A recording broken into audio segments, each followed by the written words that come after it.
দুই শিক্ষার্থী নয়, পরীক্ষা না দিয়ে পাশ করেছে ১৭ জন। চট্টগ্রাম শিক্ষা বোর্ডে একটি বিষয়ের পরীক্ষা না দিয়েও দুই শিক্ষার্থী পাশের ঘটনায় তদন্ত করতে গিয়ে এমন আরও ১৫ জনের তথ্য পাওয়া গেছে। অভিযোগ উঠেছে শিক্ষা বোর্ডের কর্মকর্তাদের যোগসাজশে এই জালিয়াতি ঘটনা ঘটেছে। তবে মঙ্গলবার প্রকাশিত ফলাফল পুনর্নিরীক্ষণে এসব শিক্ষার্থীর ফল বাতিল করা হয়েছে। বিষয়টি নিশ্চিত করে চট্টগ্রাম শিক্ষা বোর্ডের চেয়ারম্যান প্রফেসর রেজাউল করিম বলেন, যখন অনুপস্থিত থেকেও দুই শিক্ষার্থীর পাশের বিষয় জানা গেল, তখন আমার মনে হলো এমন আরও থাকতে পারে। পরে কুমিল্লা শিক্ষা বোর্ড থেকে দুজন বিশেষজ্ঞ এনে তথ্য ও যোগাযোগ প্রযুক্তি বিষয়ে উপস্থিতি ও ফল যাচাই বাছাই শুরু করি। এতে দেখা যায় আরও ১৫ শিক্ষার্থী পরীক্ষায় অংশ না নিয়েও পাশ করেছে। আমরা সেসব ফল বাতিল করেছি।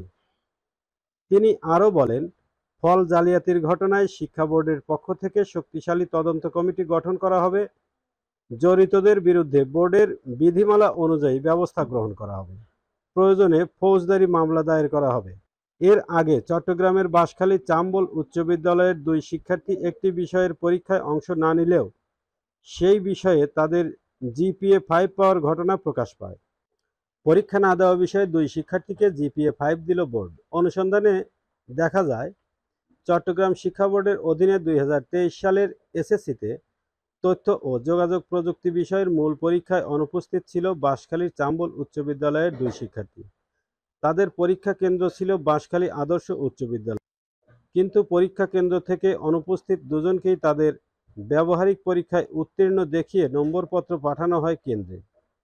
একইভাবে অনুপস্থিত দুই শিক্ষার্থীর উত্তরপত্র জমা না হওয়া সত্ত্বেও তত্ত্বীয় পরীক্ষায় তাদের সর্বোচ্চ নম্বর দিয়ে জিপিএ 5 পাইয়ে দেন বোর্ড পরীক্ষকরা।